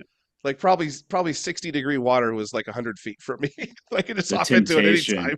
Oh Yeah. man, and you're thirsty anyway, right? Because it's salt water, but you don't know the differences. So I'm looking at water splashing that I just want to like stick my Yeah. face in. Your brain is just, Oh, going it was haywire. mentally, it was tough. So how'd it go competing after that? So I actually did. I can't remember where I placed. It was fairly low. It was lower mid pack. There was quite a few guys there. Um, I wasn't disappointed with myself for the fact that I didn't train any of the events. I just Yeah. showed up. I deloaded for the week, did my water cut, and showed up. I was not uh upset with myself. I did come away with like learning some lessons. Like they did. I should have like pushed the yoke way harder. I thought the yoke was going to be heavier than it was, and so I was kind of like timid in the pick. And I was like, oh man, I could have just run faster. And there's a Husafell stone. They said it was going to be like mid 300s. It felt like it wasn't anywhere near that because it felt like a toy to me. So I don't think it was actually that heavy. So I just wasn't mentally like adjusting on the fly like I should have. Um, I did really well in the event that I knew I'd do well on, which was the frame deadlift. Any side by side handle deadlift, like I'm pretty good at. I'm like built for squatting, so I think I frame deadlifted like 810, which was second. The guy that took first, Tyler Buxton, actually, he's a real strong dude. He got 860. I tried 860 and something popped in my knee, so I put it down. And actually, that pop followed me all the way through fall of last year. So it was a defining moment and at the Rainier Classic a month later. Um, anyway, and unfortunately, what actually killed me the most on points, I might have been able to be maybe third or fourth. The last event was keg toss. I don't have kegs to toss. I have a sandbag, and sandbags are, in my opinion, usually a little tougher, especially on time because you have to time it carefully. Like kegs, you can kind of whip them. They didn't say what the weights were going to be, and I had no idea what the weights would be. And so I watched like all the women go, and most of them zeroed. So I was like, oh, they used heavy kegs. And so then they lay all the kegs out for the guys, and a couple of the guys are doing okay. I think mentally they just weren't there. And so the same thing got to me. And it was like 5 kegs, and the first keg was like nothing. And I was like careful with my setup, and I was like, all right, don't be an idiot though, be careful. And then like by the time and then the first and it just went into orbit. I was like 15 feet over the bar, and I was like, oh, this is dumb. So I started like picking up speed, but at that point I was, anyway, it was I wasn't I didn't have high expectations. It was one of those like just show up, have fun. It was really well run show. Got to talk to a bunch of cool guys, that kind of thing. And then I did the Rainier. Uh, it was a month later, or so, and that I actually did train. That was my main focus. It's a 2-day show. I trained. Training went well. I came in with a couple like my knee was definitely still hurting me at that point. But everything felt pretty good. Day one, I did well. I underperformed on the log. I don't know why. And in fact, like everybody did, it was like everybody was said they weren't doing well on the log that day. So it was just like sometimes it's like like it's just like we're all collectively sucking at something. And so like I did, but so did everybody else. So it's like, okay, day two events, I was actually more confident in because there are better events for me.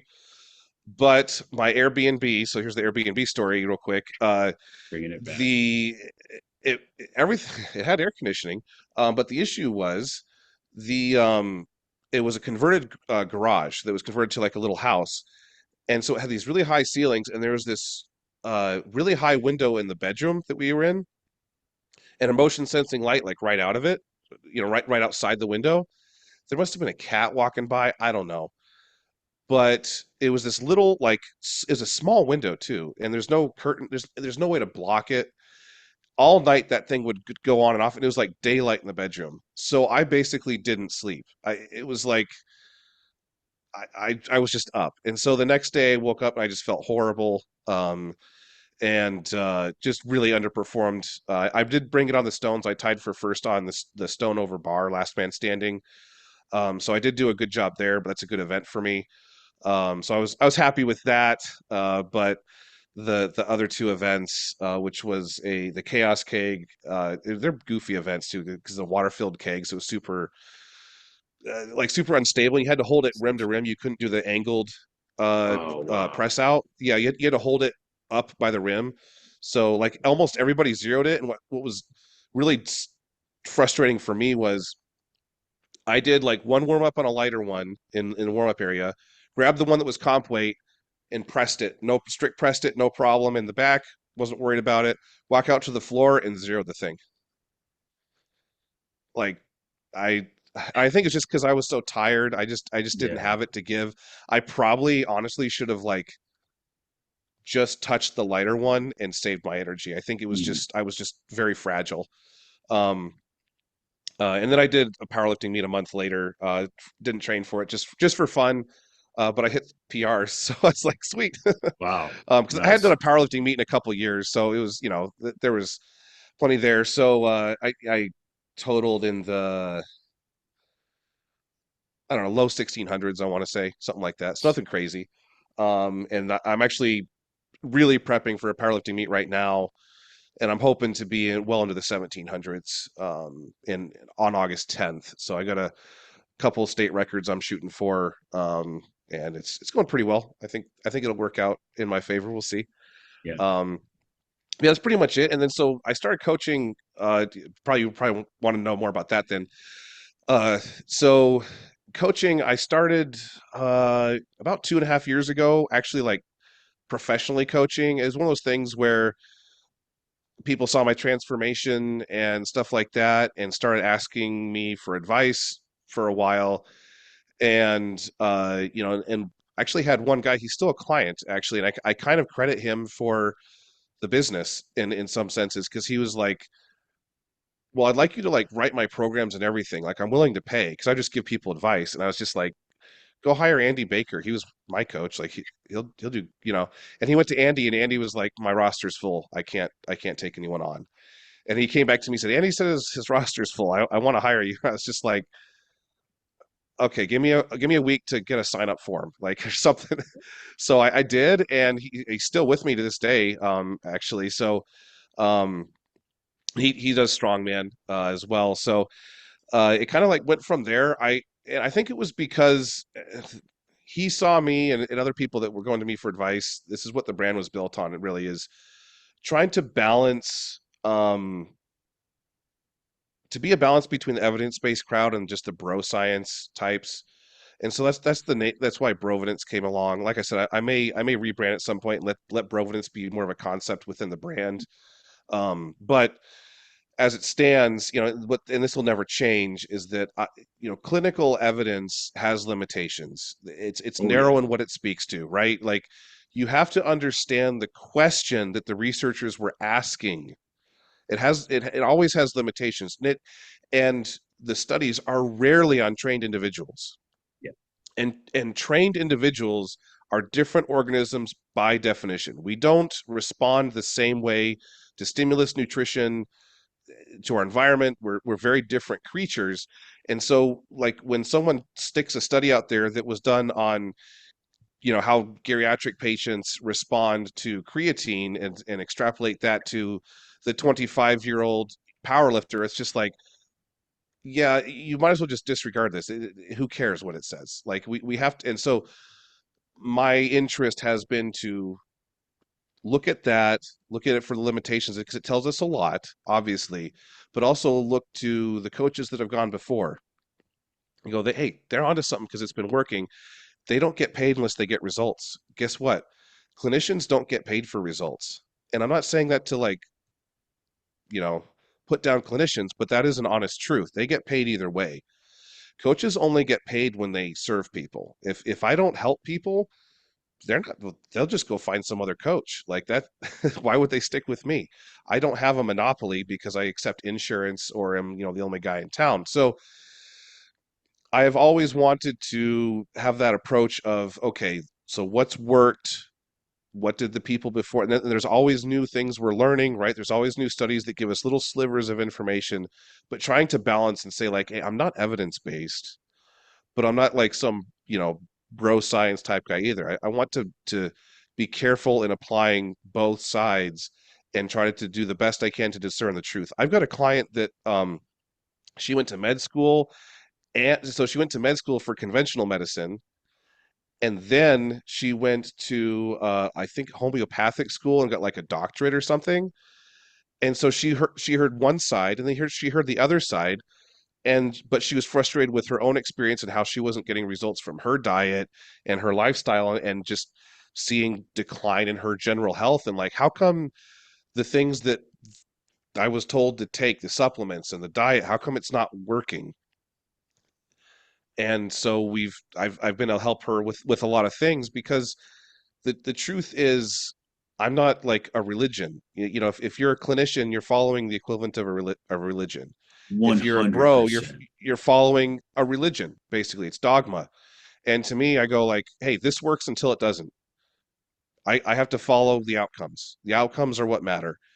And science, the conventional science speaks to certain mechanisms of action that we have to respect, and we trust insofar as we can. But you can't just look at mechanistic studies and say like, well, this will be the outcome. You have to look at outcomes and everything else. And the testing bed is, my clients and the clients of all the other coaches that I talk to on a regular basis and the other athletes I interact with, and hear, this is what works, this is what doesn't work. And any good coach will tell you, they're always learning. They're always developing, because this is a never ending journey of like new information. There's always another coach or athlete you can talk to that's tried something that you haven't tried yet, that's had an experience you haven't had yet. There's always another study that comes out that's like, oh, I didn't know that. Like, there's always more information. And the difficulty is obviously being discerning, because most of it's just junk, right? Because and that's why it was, I'm sure you'd hear this in your friends and everyone else. They read stuff because they're exposed to it on TV or on influencers and stuff like that. And they're like, I hear that this is good for you, this is bad for you, and all, like, there's all this conflicting information, and they wind up with confusion. So they just pick someone based on their personality, because that's what resonates with them. Because you can find someone speaking to any side you want. Just pick the guy that has the face that you desire the most, like whoever's the most attractive, whoever's got the best production value, and there you go. And you know I've just tried to follow the outcomes and just go, this is what works, this is what doesn't. And also I think that just because of my professional background and other things like that, just who I am, I'm really big on customer service. So that goes with being, because trying to communicate really well with my clients as much as I can, and trying to help them get what I tell them is that your money is going to go the furthest if you communicate with me. Like, if you don't communicate with me, you're not going to get your money's worth as much. Like, I'll be able to serve you better when you complete, the spreadsheet every week. The more information you give me, the better job I can do. Otherwise, I'm kind of flying blind when I adjust your program, adjust your diet or something like that. So the more you tell me, the better I can, because my focus has always been to be more of an educator than anything else. such that if someone works with me for a year and then we part ways for whatever reason, they leave with knowledge they never had, because I want to share that. And that goes, that's equally true for my lifestyle clients and my competitors, because there's always creative problems to solve on either side of that. And I want them to be able to come away with like, okay, at least, because of the information I got from Justin, I'll be better for life because they learned something. That's always my goal. Yeah, And and that's beautiful to equip someone. I think a great educator is able to equip someone with the skill sets and give them the why. yeah. Yeah, I don't want to be some dictator that's like, hey, just go, no, just stick with the program. It'll be fine. Like, obviously sometimes clients come to you and they say things that they make us they're like, okay, well, that's not really what's going on here. There is something that's going on. Like they're not always right, but you have to listen and then help them understand, like, okay, there is a problem here. It's different than the one you think it is, or whatever it may be. And the thing I especially preach to the people that are emphasizing lifestyle is, my goal is for you to be a jacked grandpa or be a jacked grandmother. Like that's the goal. Like, I want your life to do this. Like, as far as quality of life, it should just be this slow descent, because aging's inevitable and you just die, right? But I don't want you to have this slump where you just fade out away into non-existence the last 20 years of your life. I want you to be able to be that person that leaves a legacy of, do you remember your grandfather, how when you were, this age or whatever, and he was 70 years old, he was still lifting, he was still doing all this stuff. Wasn't that really cool? Because he was able to like throw the ball with you, he was able to still pick you up, he was able to still like, he was still physically capable. He wasn't the grandfather that like had to go sit in the corner and take a nap, because he was tired and wasn't able to hold the baby. He wasn't able to like carry the groceries and help his grandkids with this or that. He was able to participate in the activities with them and all that other stuff. Like, this goes beyond just like numbers in the gym to me. This is like, what do you leave behind? And part of that is your interaction, because we're limited with what our bodies can do, right? If you don't have your health, there's a lot that you don't have anymore. And protecting that, to me, is very, very important, because that allows you to have that health span. You can go all the way to whatever age it is, because you're going to die someday, and you don't get to say when, but like, at least do the best you can so that you get to that point and it's a rapid decline. I want the end to be, you go down hard, right? But Yeah. but the angle of approach should be way away from a low quality of life. That's always my goal with a client, lifestyle or otherwise. And then I try to always remind people of, does this get you to being that grandparent that leaves a legacy of, yes, I'm fit, yes, he was healthy, and they see your example, they see the way you eat, that it's different, they see the way that you move, that it's different. Yeah, and I mean you're reaching so many more people than just the clients themselves if you're legacy minded like that. And I think the lifestyle that you are equipping people to live, bears witness to other people in their lives, and probably gets them to raise children who are health minded. I'm sure that's something on Dave's mind with his daughters, setting an example, of strength and kind of capability. Yeah, and we actually I get to train with them once a week in the garage, and just we do what they can do. So I've got these little orange dumbbells and easy curl bar, just leave it empty. And I got this little lat pull down tower. It's plate loaded, and so we put the little fives on the side and just try to get them to sort of get a taste for it. And what they see, they will copy and emulate. And so I'm trying to do that at least once a week, where it's just something they look forward to, that we do together. And I'm not throwing them in the corner with a tablet or putting them in the kids' childcare at the gym. We do that as well, but for at least once a week, we try to get together and train as a family. And I really enjoy doing that. And they are currently active in the local gymnastics, And so it really does fit well, doing some back training with the little sport that they get to be a part of. And Yeah. yeah, and it's really cool. With powerlifting, there's some federations where you've got even as young as 7-year-old or 6 or 7 can do some of the, at least out here, they do have some quite young powerlifting comps that you can do. Not many participate in them, but we've had our eye on a couple, just thinking, just something they can do, and maybe they get a taste for it and they really enjoy it. Who knows? I've always, and with strongman too, I've actually done a couple. I mean, it's really cute little tiny things where you get a kettlebell and medicine ball and a couple other, let's do a medley, and so they get to compete with us and train with us on Saturdays. But it's, like the kids want to do this stuff, and we really need to involve them and engage them younger. I kind of wish my folks did more of that when I was, younger, but Yeah. it is what it is. That wasn't what they were interested in. So it was what I was interested in. So I'm trying to get that and Yeah. pass it on to my girls. And I think David and I are the same mind there too. Like I've got 4 kids. They train.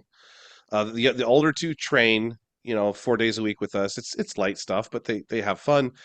The younger 2, it's more sporadic, and we're kind of slowly making it fun and bringing them in. But like it's a family activity for us. And I train my wife too. Like we all train together. Actually, we have that privilege because we have a home gym and a time that we set aside for it. And it's a family time that to them it's totally normalized that like, yeah, we just train. Like that's what we do. And it's weird that, it's weird probably to other families. But to us, it's like that's 4 days a week. Like that's part of our lifestyle, and it's been that way actually for years. I tend to keep it that way, and honestly, and I'm trying to instill in my kids like, and do this with your kids too. Like it's important. You don't have to do what I do. You don't have to compete. You don't have to coach. You don't have to do all this other stuff. But like, just show up and show up with your kids. Help pass this on. And Yeah. sort of to that point, there was one of the guys I was competing with, Matt Scott. His son competed, Justin Scott. They competed together. He was probably 17, 16 years old, competing in the men's open, under 231-pound weight class. And it was just so cool to see a father and son pair training and competing together. And I sort of, if you guys want to follow Matt and his son on Instagram, Justin Scott, they're really great folks. And it was really, I was like, dude, I mean, the weights were really heavy for him, and he had a hard time with the weights. I was surprised he didn't do. It was his first one. I'm surprised he didn't sign up for novice, but I guess he wanted to play with the big boys. But that being said, props to him for doing that, and I was really impressed. The dad was he's 38, my age, and he said he had him quite young in life. But seeing that where dads and sons or daughters are doing the passing it down a generation, that's really something special. And I know a lot of competitors do that. Greg Popejoy, he's out here in Jacksonville. Him and his son do that. It's really cool to see that Yeah. sort of pass it. It's being passed down, and really something that the kids, childhood obesity being what it is, all these things that are coming along where, this could be a huge thing, and you're showing them that it could be fun and it could be something they could enjoy doing. It's not this thing that they have to hate and despise. Yeah. So that's really cool. Yeah, like my kids are like my oldest 2 boys, they're asking about like how old do I have to be before I can do powerlifting, and like they're like Nice. at like because there's usually a couple local meets within half an hour of us a year, so I'm like, yeah, let's figure that out. Yeah, and not aside from just the physical benefits, just having time to be present with your family. I mean, there's so much stacked against us right now for having that happen. I mean, we're Oh all yeah. in our own cubicles with our devices, right? And so to have this Yeah. time where you're training, that's so cool and it's so valuable. Yeah. Yeah. Yeah, I think that even the fact that you're participating in, because like when I'm in the gym with my family, we don't talk much. Like there's because my my 2 oldest boys, they have a program that I've given them, and they're just following the program, and I give them guidance where needed. But at this point, day to day. We don't have to talk much, so they just kind of do their work. My wife's on her program; she's got her goals, and I've got mine. But the fact that we're all like sort of working together toward this, like Yeah. bettering ourselves, that is so much more valuable than having everybody sitting on their devices in their own corner of the house doing like whatever. Like that's I think you're right on it. Like, because there's, like you said, there's a lot going against those types of behaviors. We've got devices, we've got all these opportunities to go and do other activities and other things, and they're not all bad, but having some time like that as a family it's been valuable to us, because they see that you're putting work in. They see, you can see your kids, like they're learning a work ethic right there. And part of that's just being consistent. How many of us say, let's just say hypothetically, you get to 18 years old, 20 years old, you're out on your own. Have you ever done anything consistently in your life? Like at all, other than like eat and sleep and like go to school because you're told to? Yeah, there's Like so many there's people who lack any purpose, and if you don't have purpose, you can't have drive. And I Yeah, mean, I used to, until recently, I was doing a lot of adjuncting at community colleges, and I saw that. I saw kids there who they didn't want to be there. They were just there because they'd been told, and it was yeah, reflected in their participation. And it's sad. It's sad to see that. But to equip someone with to empower them with the ability of saying, I'm working toward this purpose. It doesn't even have to be physical, but in this context, it is. And I can incrementally put in work every day to achieve that. I mean, that's the most fulfilling thing that you can do, right? In any yeah. context. So And you're yeah. giving them a taste for that, right? That taste only comes through experience, and that's part of what I pass on as a coach to every client, right? Especially someone that's starting it, because I get people regularly that start from nothing, basically, no real experience. And so like they don't know what it's like to see those results over time. They don't know what the consistent, like what it can really yield when you go and the refinement, like obviously there's physical refinement, duh. But like Mason, how much would you say like you showing up regularly and getting the results that you've gotten, how much does that refine you as a man? Oh, absolutely. I mean, You're a I was different person fortunate. now. Yeah. Yeah. I mean, I have to, I feel like I can't not put this in here. I was really fortunate because what you are doing with your children, that's what my dad did with me. It was in Oh, that's so cool. triathlons. Like you, I was a runner, a skinny runner Yeah. guy. But we had our wind trainers for our bikes set up next to each other every morning, 5 a.m. We're down there. We're riding side by side. We might be doing different training sessions, but right there. And he'd pick me up from school Fridays about lunchtime because we drive to these races in North Carolina, the NCTS Triathlon Series. And those Yeah. are, I mean, that was such a special bonding experience with my dad that I had. My family, Yeah. my brother and my mom were involved too. And just to have that thing to come together, at races, whether it's strength sports or endurance sports or anything, it's just, I was really Yeah. blessed in that way. Yeah. It could have been anything, right? But it still probably would have meant the same to you that you were working together with your dad on something and you get to see the physical refinement to your body, but even more importantly, like the mental refinement of like you're seeing his work, you're seeing his example, and then you're getting a taste for this. You're getting a taste for like discipline and consistency, because those are two things that you need for life. Like you don't have those, everything in life worth chasing requires the two. And the fact that like he was instilling that in you at a young age, like, and then giving that to your kids, like everything, that's part of this whole package. Like a lot of people think it's just for muscles and stuff like that, and it's like, yeah, we like looking better, of course we do. That's like, that's neat, that's cool. I like looking like I lift, but if I had to give up one thing, right, if between like the refinement that I've had physically and as a person and everything else, like I would give up looking like I lift first, because that's an externality. But like what this has done for me as a person is night and day beyond anything that I could ever get out of. And it's like, who cares about the attention anyway? Because like I'm already married. I don't. It's Right. It's kind like of freeing. this is You can yeah, always yeah, move up a weight class when you're married. yeah, that's right. Yeah. Well, my wife does. I'm at a point now where she's kind of like, I wouldn't mind if you were smaller, but she sort of tolerates it now. But and I tell her like, I'll get smaller someday because being this size is not easy for me. But like, because I'm like in the 270s now, so like I'll be more comfortable probably as more of a middleweight again. Yeah. But for now, I'm having fun, chasing some numbers for a minute anyway. But like, yeah, and the other thing too is that anybody that's single that's listening to this, girls don't care about big muscles. True. They just don't. They don't really care. They want you to be fit. Once you go past fit, it actually gets most girls. It's a turn off. Like, Oh yeah. I can tell you personally that like I don't wear a wedding ring because I can't have a ring on. They don't work. I've fat fingers, so like I physically can't wear a ring, and the silicone rings react to my skin. So like I haven't worn a ring in years. I never get attention from women. I never get compliments over my muscles. Like, and I'm a pretty big guy. Like, it doesn't happen. I've gotten when I was skinny and I had the Right. same beard, I would get compliments from women. They would yell across the street, "Nice beard!"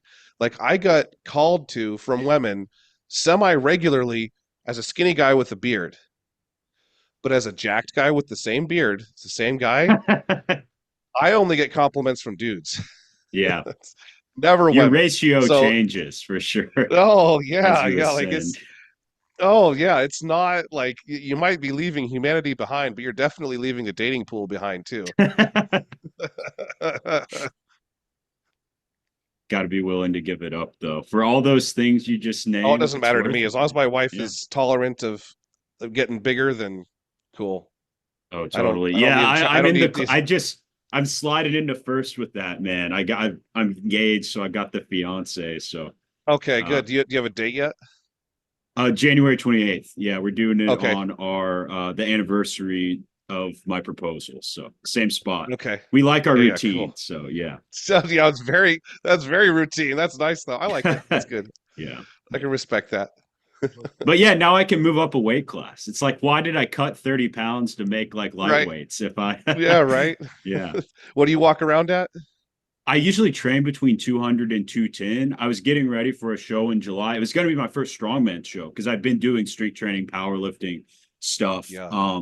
Switched for similar reasons to Dave, actually, just low bar was beating up my elbows. Low bar and bench is just, they don't complement each other. But Yeah. I actually kind of blew out my back before I started working with Sam, which is part of what motivated me to take him So on he's because helping you I with was that. trying to Good. do too much. Yeah. So I'm Yeah. like back to square one. I was 180 point nothing this morning, which is the lightest I've been in a long time. I'm short Wow. though. I'm 5'8", but Okay. yeah, I usually train like 200. I was like 210 in February, and that's when I was my strongest. I hit some Yeah. like gym PRs, and Yeah. it's been a Yeah. journey, but I'm looking forward to carbs again. So Yeah, I bet you are. I mean, it's yeah, sometimes that taking a step back though can be really helpful. Like I lost about a year and a half ago, I dropped about 20 pounds of fat just to like because like, all right, this is more than I need. And yeah, then sort of built back up and it was worth it. I was yeah, really happy that I did it. Like, and I'm actually I'm already looking forward to dropping some of this weight too, because it's been yeah. some muscle and some fat for sure this time around. Which, I mean, I started as a 16-week prep, and I think I weighed high in the high 250s. So I had, I've got to I got to weigh over 275 because I want to compete. The record's a 308 record, and it's Oh, okay. WRPF. So I got to weigh over 275. Anything over 275, and I'm golden. Oh So man, and it's a morning only weigh-in, so I don't get the okay. benefit of like pigging out all day to like gain that extra few. So I Yeah, have to like I yeah, and I got like a cold this week, so I dropped a few pounds, so I'm barely sitting at 270 now. I was like 273 like last week, and I'm like, oh come on, let's get it back on. well, Jeremy Hornstra, he actually owns the gym here in town where I switched to start training strongman. He's got the all-time world record in the 242 and 275 for bench. And he and Josh Bryant were driving to a meet where he wanted to take the 275 record. He had the 242 at like 6'11 or something. And they're Wow. driving to this meet. And he's just trying to, similar thing, he's just trying to eat into the meet make 275, like, and so they stop at Golden Corral, like, as they're driving down 40. So there's, in the South, there's Golden Corrals every exit. So they stop at Golden Corral like 3 different times, and he just eats himself sick. And I think he weighed like 258 or something, but like whatever it was, I don't remember specifically. It was like enough, to move up a weight class and get the record. But yeah, that's what you got. The Golden Corral strategy, man. Yeah, I've been pretty clean for the most part about it. I'll let myself get a little dirtier toward the end if I need to. I mean, I do use gainer shakes, which is like my formula for that's usually obviously a couple scoops of protein, a little bit of milk, and then a scoop of ice cream, blueberries, and peanut butter. So it's not crazy, but it's 800 calories. That's my post workout right now. But I'm not gaining weight doing that. I have to have I have to have like 6. I don't gain weight easily, so I'm eating like 6 meals a day right now, just trying to and that's just one of them. So it's like that's about as dirty as it gets right now. Everything else is pretty clean, but it's like at a certain point, if you want to get that weight quickly, you gotta do something drastic like that potentially. So I may have to. We'll see. I might also just drink a ton of water and take some salt pills and see if I can just hang on to water for the morning too. So we'll see. I'm not too worried about it. I mean, it's only 5 or 6 pounds to gain in about 5.5 weeks, so I should be able to do it. It's just my appetite is not there these days anyway. You just get tired of it. So we could go on for so much longer, and this has been an amazing conversation. I've really appreciated having you gentlemen on. Yeah, and I'm going to plug your Instagrams in the description, but anything you want to throw out real quick as a send-off? No, if you need to find me, I'm Holy Quadfather, Holy_Quadfather on Instagram is probably the best place. Send me a DM if anyone wants to talk. Really, really, really cool to be on here. I saw some of your YouTube videos, especially on the historical feats of strength stuff.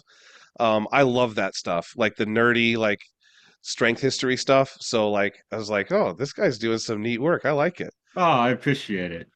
Yeah, I love that stuff. I just think some of the old school ways that guys were doing stuff, the entertainment history of strongman, more pure. I think that was a neat time. I like that you're covering some you had that one on Kaz and some of that stuff. It's pretty cool. Hey, check out our Facebook group, Bacon Bibles and Barbells, if you want. That's about it. It's just mostly used for memes and occasionally questions about lifting or competition stuff. So love to have you there. And as far as our podcast goes, I'll try to keep it going. We've got about 200 episodes. There's some really good historical stuff in there. Like if you just want to look at some of the backlog, we've had Eddie Cohn on the show, a couple other big names. So yeah, check that out. I will certainly be checking it out. Yeah, that's so impressive, Ed Cohen. We've had some really fun conversations. Yeah, it's been pretty cool. I'm kind of amazed I hadn't already run across it because I'm pretty prolific as a listener. But it's because we haven't been consistent enough. Probably it's like we'll be really good for a few months, and then it's like life gets in the way, and it's tough. Well, hey, gentlemen, it's been a true pleasure. I hope you enjoy the rest of your Sundays. Yeah, cool, man. Thanks for having us on. Really appreciate it. This is fun. Absolutely. Bye now.